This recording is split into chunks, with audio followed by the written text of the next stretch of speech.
were they were expected when I first started working many years ago.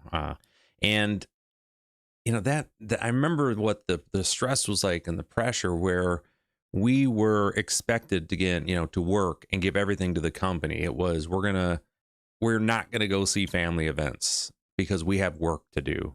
There's medical appointments, whatever. You didn't do that. You worked until you were basically in the grave. You worked through the pain.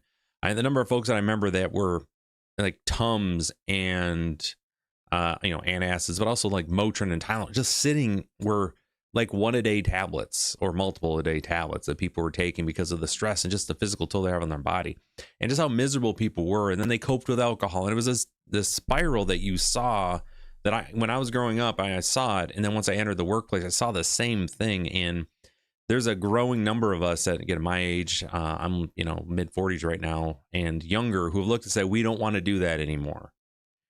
And that's where we're at. And we're at that point where we have the older generation is moving on, and they're starting to sell their businesses to younger individuals. And the change is starting to happen, but it really needs to happen faster, folks. And that's really the big piece that I want to get into today, where we're going to look at an article from Fast Company where they're talking about the effects that work, but the expectations for work have on individuals, and how it starts with society, but it really begins, the change happens with employers and setting those new expectations, and employees falling in line and supporting that.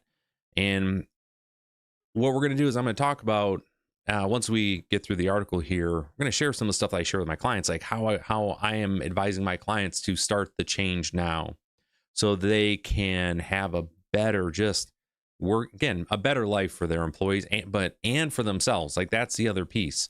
Too many owners I know that have worked themselves to death, and then their businesses fold after that. And now you've got 25 to 30 people or more just out of work because the owner passed away or got sick and couldn't do the stuff, right? So there's concerns across the board. So again, for those that don't, man, good Lord, talk correctly, Ryan. For those that don't know, my name is Ryan Howe. I'm a business coach that works out of West Michigan and around the country. And I come here live on YouTube pretty consistently every single day, sharing information I share with my clients here on YouTube. And I hope to earn your subscription today. Let's get into it here. So this is from fastcompany.com. Link is in the description, so be sure to go check that out. Why work is making us miserable. Well, it's called work, not fun, right? But why is it making us miserable? And what needs to change? And again, as we go through this, folks, I'm going to be talking about not just the businesses, but also the people and society as a whole. We really got to adjust and we're starting to do it. We got to adjust our expectations for what work means and why we do it and what it's about. Now, perhaps the truth lies in fundamental deterioration in people's relationship with their work, or maybe the work needs to shoulder some of the responsibility. A little bit of both. Look at this. Not living the good life right there. All right. So how do you feel about your work? Do its daily demands leave you burned out and drained of energy? Do you find yourself reducing how much effort you make to engage in some quiet, or soft quitting? That one I've seen for a long time, where you got, right? So we've talked about quiet quitting or the soft quitting, where you just do the bare minimum, which is what's outlined in your job description, which, again, as far as I'm concerned, that's on the employer. You say, here's the job description, here's what I need you to do. And if you want people to do more than that, pay them more money. It's really the weirdest thing ever, right? But anyways, or maybe you dream of taking a more decisive step and joining the great the resignation. We've been through that. Now, the prevalence and popularity of these responses suggests that there has been quite a change in many people's attitudes to the way they earn a living. And again, I don't think a lot of people put the blame on COVID, and I think that may have been part of the impetus, but honestly, we were all online so much starting with COVID, and the messaging and finding other people who were not happy with the way things were as the status quo. But I think it just forced a hand, right? Now, these explanations keep the spotlight firmly on workers rather than the work itself. Perhaps the truth lies in a fundamental deterioration in people's relationship with their work, and maybe work needs to shoulder some of the responsibility. Work needs to shoulder a lot of the responsibility, the actual employers and the nature of work. I've said this for a very long time, and this is why I work with my clients to build places of like a refuge in the storm. The folks that I work with here, that as far as for companies, people want to come to work because it's the one sane place in a crazy world that they can come to. Like that's what we build. Now, the experience of working, its impact on our lives is more about what goes on within the office or school or hospital or factories to pay wages. Even something yet simple as the number of hours someone works might be a result of a complex combination of, again, national laws, the professional expectations, and an organization's resources. This is something. This is where something known as psychosocial work environment. Yeah, big words here, folks. Come in. That it examines the various structures, conditions, and experiences that affect an employee's psychological and emotional well-being. This is something that again, you guys will be surprised. Many businesses that I've worked with over the years, they were already starting to evaluate things like this before I started working with them. So it is top of mind for a lot of employers, especially in the small business world. They want to know what's going on in your lives, and they want to do what they can to help structure your work to support you. You know, like that is the thing. A lot of folks, they just don't know how, and that's where I kind of help bridge the gap. Now, research in this field suggests that there are 3 conditions vital to the modern workplace experience: autonomy, boundary management, and, again, precarity. We're going to look at that. Autonomy is about how much control and influence you have when it comes to doing your job. And it's key to how most employees feel about their work. We talked about that before. Let me grab it real quick. All right, like I said, we do this live here, folks. Again, it's from Daniel Pink, Drive. If you haven't read this, read this book. It's pretty dope. And then where he gets into this, we're talking about the autonomy, just how important it is. Low levels of autonomy, right? Low levels, you just, hey, I don't have any autonomy to do my work. I'm just a cog in the machine. But then excessive amounts of autonomy, without responsibility, it's this thing, leads to a level of high stress and all sorts of problems, right? So we want to make sure that's in balance. And the way I always describe it is, we're going to build the box, right? We're going to build the box and let you do whatever you need to do your job, but it's got to be within the box, right? And that's where most people succeed at. It's when it's wide open field, they struggle. Setting boundaries. So boundary management is the ability to manage the physical and mental boundaries between work and non-work lives. How many of you, we'll come back to that in a second. How many of you, like, again, for me, when I was growing up, that you saw there was no like boundary between lives for what your parents did, or, you know, the expectation was. And then now we look at the way the world is now, and you realize they actually had a boundary. Just because they lived their lives and their self-worth and how they identified was part of their job, right? They always talked about, you know, my dad was a farmer. I knew a lot of folks that were company men and women that worked at, you know, the larger companies. So they always proudly associated with that. And so, you know, I thought, man, they're always talking this, work, this, that, whatever. Well, now it is, hey, I can get a hold of you on a cell phone and text you anytime, or I expect you to take calls or answer emails any hour of the day. I was like, oh, now we know what boundary management doesn't look like, right? And that's kind of what we're getting at here. And we want to be able to get back to, frankly, what our parents had and what was like before, where there was a boundary. It was, I maybe have an association with the business, and that's where I do my work, but once I'm off work, hey, we'll be back later. Like, you know, as I have in the thumbnail picture here, it wasn't shocking at all where we'd be working till 8 or 9 or even 10 o'clock at night most days when I was starting. It was just a thing. So it was really wild to come around to the backside of this, and hopefully we'll get through that area here as well. So, and then let's get to the last bit, precarity, and then we're going to talk about what I advise my clients. And then also, if you're an employee, what you can do in these situations to help if you want to increase your overall well-being at work. There are steps that you can take. So precarity refers to a lack of stability and security in life. It refers to a harmful state of uncertainty that, right, precarious, I think we all know that word, that is typically associated with job insecurity, 0-hour contracts. And right now, this uncertainty and security can dominate your daily work and time. Imagine, and this is where you see folks work in the struggle. Maybe turn this off every time.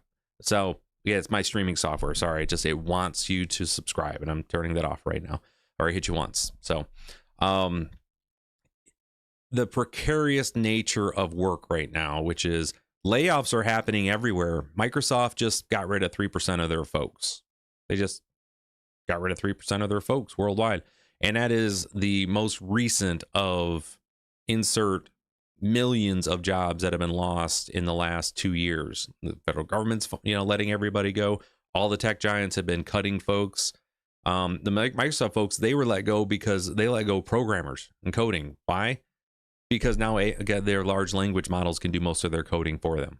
That's kind of what we're at here, folks. So it's this nature of like, I'm not sure what to do. And it's a scary thing that's going on with folks. All right. So that's the current environment where people are in. We've got less autonomy.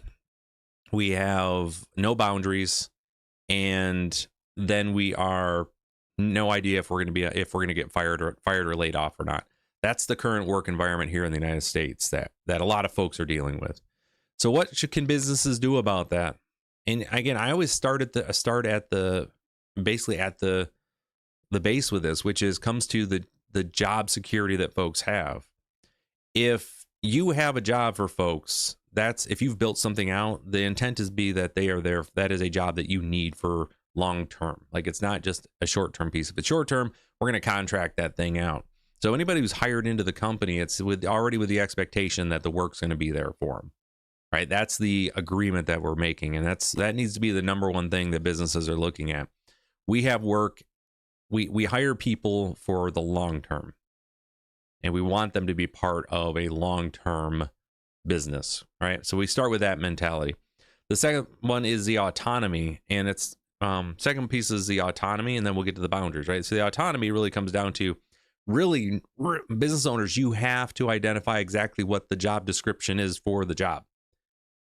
You outline exactly what they're supposed to do and what they're supposed to produce. Get those things figured out and then just hold people accountable to that and don't ask them to do anything beyond that. If you need them to do any more than that, you need to give more money. Like it's really simple process here, folks. Don't expect people just to give. And if you are an employer who expects people to give without compensation, you have very short-term thinking. Just be very clear about that. You need to adjust your thinking on that. And I talk to this at length with a lot of the small businesses that I work with. Like we want to make sure that our people are appropriately compensated because we don't want them to feel like we're taking advantage of them because they need their paycheck in order to provide for their families. We don't want that to be a thing. So we take that off the table. And the last one is the boundary setting. Ladies and gentlemen, if you need to be able to take care of customer problems 24/7, then you need to staff your business 24/7. So that way there are people there to be able to take care of your clients, not expect your people to be available 24/7 for clients. It's a different piece there, and you need to structure your business that way. Folks need time off, and they need to be able to spend time with their families and live a life that's outside of their business. And if you are a business owner who doesn't believe in that, again, you may be very successful, and I'm going to take that away from you. Not going to take that away from you, but at what cost? That's the thing. You're not building a resilient community around you within your business, and that's a concern. And in the greater scheme of things here, when you do this, when you focus on getting your job descriptions right and only paying people for what they're doing, and then letting them do what they need to get done within that box, you let them have their time away so that they're away, right? And then they're not operating under fear of being fired at any time. Folks will perform at excessively high levels for you naturally. Okay. And that's what you've got to, and that's where it comes down to, what do businesses need to do? Folks, we need to we need to build the environment that we are going to extend trust to our employees and trust them that they're going to be able to deliver for us. And the thing is, you're going to get burned as a business owner on this. I can tell you, just like employees get burned from businesses, it goes both ways. But you can't let that happen.